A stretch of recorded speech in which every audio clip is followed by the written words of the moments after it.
ఒక కువైటీ వ్యక్తిని నమ్ముకొని, నేను ఇన్ని వందల దినాలు ఇస్తాను. 2 సంవత్సరాలకు గాని, 1 సంవత్సరానికి గాని అకామా కొట్టించుకొని బయట పని చేసుకుంటే ఎక్కువ డబ్బులొస్తాయని చెప్పి ఒక ఆశతో అతను నమ్ముకొని అకామా కొట్టించుకుంటారు.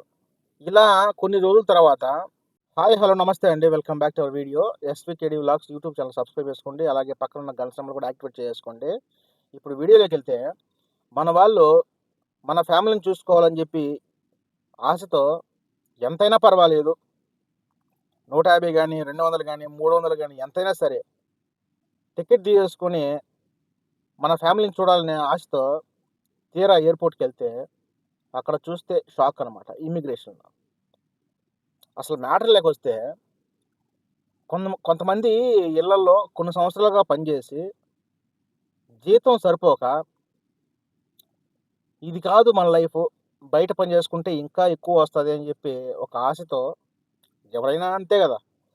కొన్ని రోజులు అలాగే కొన్ని సంవత్సరాలుగా ఇంట్లో పని చేసినా గానీ జీతాలైతే పెంచరు. అలాంటప్పుడు పనైతే ఎక్కువగా ఉంటాది. స్ట్రెస్ అయితే ఎక్కువ ఉంటది. అలాంటప్పుడు విసుగు చెంది ఏందిరా అబ్బా! ఇల్లుల్లో పనిచేసేది ఎందుకో మొత్తం ఇలా ఆలోచించి ఒకటికి 2 సార్లు, ఒకటికి 10 సార్లు ఆలోచించి ఒక నిర్ణయం తీసుకొని, అరే! మనం వచ్చి ఇన్ని రోజులవుతుంది. జీతం పెంచకపోయా. అలాగే పనైతే ఎక్కువగా ఉండే. మనం ఇంట్లో ఉండి ఏం లాభం? మన పక్క వాళ్ళని చూడు నిన్నగాక మొన్నొచ్చినారు. వందల దినాలు సంపాదించుకుంటున్నారు బయట కొట్టించుకొని. అని జెప్పి పక్కనోళ్ళు చూసో, లేకున్నా ఉంటే ఇంటి మీద గాలిమడో, లేకున్నా ఉంటే ఏదో భిన్న డెవలప్ అవ్వాలని జెప్పి ఆ ఒక ఆశతో ఒక కువైటీ వ్యక్తిని నమ్ముకొని, నేను ఇన్ని వందల దినాలు ఇస్తాను. 2 సంవత్సరాలకు గాని, 1 సంవత్సరానికి గాని అకామా కొట్టించుకొని బయట పని చేసుకుంటే ఎక్కువ డబ్బులొస్తాయని జెప్పి ఒక ఆశతో అతను నమ్ముకొని అకామా కొట్టించుకుంటారు. ఇలా కొన్ని రోజుల తర్వాత జరిగిపోతా ఉంటాయి రోజులు. ఇలా జరిగిపోయినప్పుడు ఉదాహరణకి ఇప్పుడు చూడండి, ఒక 5 సంవత్సరాల క్రితం, అలా 10 సంవత్సరాల క్రితం బాగా సంపాదించుకున్నోళ్ళు గూడా ఉన్నారు బయట అకామా కొట్టించుకొని.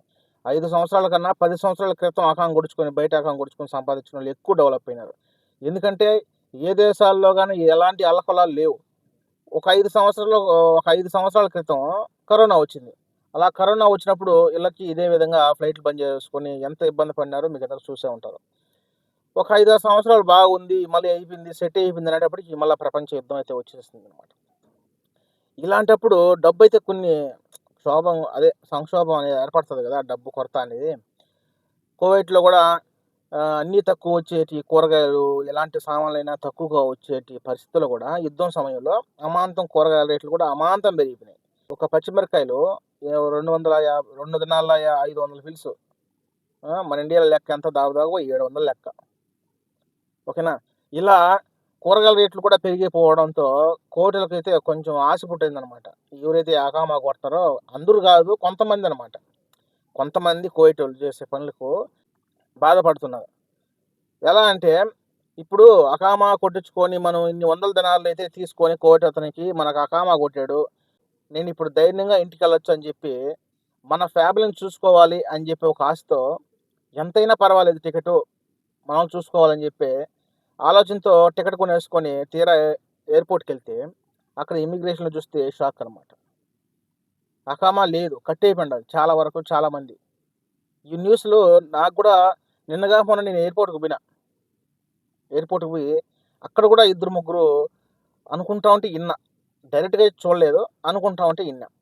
అది గాక టిక్‌టాక్‌లో గాని, ఇన్‌స్టాగ్రామ్‌లో గాని కొంతమంది ఇన్‌ఫ్లుయెన్సర్లు చెప్పే విధానాలను కూడా నేను చూసి కొంచెం ఓహో! ఇలా ఉందా అని జెప్పి ఒక వీడియో తీద్దామని జెప్పి అనుకున్నా. సో, కువైటోల్లో ఇలా జరుగుతుందనమాట.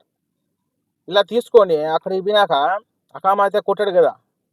ఒక 2 సంవత్సరాలకి అకామా కొట్టాడు. ఇప్పుడు ఇంటికి పోదామనుకుంటే ఈ అకామా వేరే వాళ్ళకి అమ్ముకుంటే ఇంకా డబ్బులొస్తాయి గదా!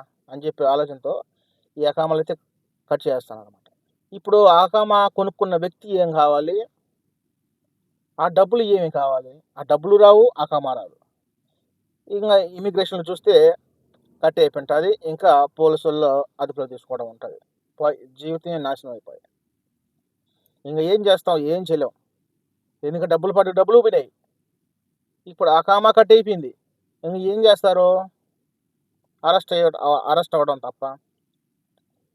సో, మీకు బయట అకామా కొట్టుకోవద్దు అని నేను అనలా.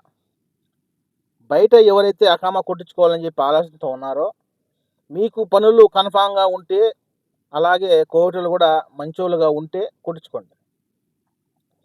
లేదు, ఏదో కొంచెం ఆటోమేటిక్‌గా ఉంది, నమ్మకాలు లేవు అనే ఆలోచనతో ఉంటే ఎట్టి పరిస్థితుల్లో మటుకు డబ్బులు ఖర్చు పెట్టేసుకొని వందల దినాలైతే ముగించుకోవద్దు. లేదు, మాకు ఎలాంటి ప్రాబ్లమ్ లేదు, ఇంట్లోనే ఉంటాము అనేదిగా ఉంటే కొంచెం కష్టమైనా పర్వాలేదు, ఉన్నన్ని రోజులు చేసుకొని ఇండియాకైతే వెళ్ళిపోతాము, మా ఫ్యామిలీని చూసుకుంటాము అనేదిగా ఉంటే, ఎక్కడున్నోళ్ళు అక్కడే ఉండి మీ పనులైతే మీరు చేసుకోండి. ఎందుకంటే ఇప్పుడున్న పరిస్థితుల్లో నాకైతే బయటికి రావడం ఇష్టం లేదు. అంటే సలహా ఇవ్వడం కూడా తప్పవుతదనమాట. ఎందుకంటే ఇప్పుడు యుద్ధం ఇంకా ఆగిపోలేదు. ఇప్పటి వరకు 2 రోజులయిందో, 3 రోజులయిందో ఓపెన్ అయ్యి ఎయిర్‌పోర్టు. మళ్ళీ స్టార్ట్ అవుతుంది. దుబాయ్‌లో కూడా మీకు అబుదాబిలో ఒక డ్రోన్స్ అయితే అటాక్ చేయడం జరిగింది. అవి విషయాలు కూడా మీకు న్యూస్‌లో రావడం కూడా జరిగింది. నేను చెప్పొచ్చేదేంటంటే, ఎక్కడున్నోళ్ళు అక్కడే ఉండిపోండి. అకామాలు మార్చుకోవటం గానీ, పనులకు ఏదేది గానీ చోటు చూసుకోవటం గానీ, ఇప్పుడున్న పరిస్థితుల్లో ఏం జరుగుతుందో ఎవరికీ తెలీదు. ఓకేనా? ఎలాగో అలా ఓపిక పట్టుకొని మన అకామా వర్క్ చేసుకొని, మన ఇంటి దారికి మన ఇంటికి పోవచ్చు క్షేమంగా. ఇది మ్యాటర్ అనమాట. ఓకేనా? దయచేసి అర్థం చేసుకోండి. ఒకవేళ మీరు ఎయిర్‌పోర్ట్‌కి పోయేటప్పుడు 1, 10 సార్లు చెక్ చేసుకోండి. దానికి సంబంధించిన ఆఫీసులున్నాయి కదా! కనుక్కోండి. ఎయిర్‌పోర్ట్‌కి పోయినాక అక్కడ పోయి పట్టుపడకుండా ఇక్కడే ఏదో ఒకటి చేసుకోవడానికి వీలుంటది. ఓకేనా? నెక్స్ట్ వీడియోతో మళ్ళీ కలుద్దాం.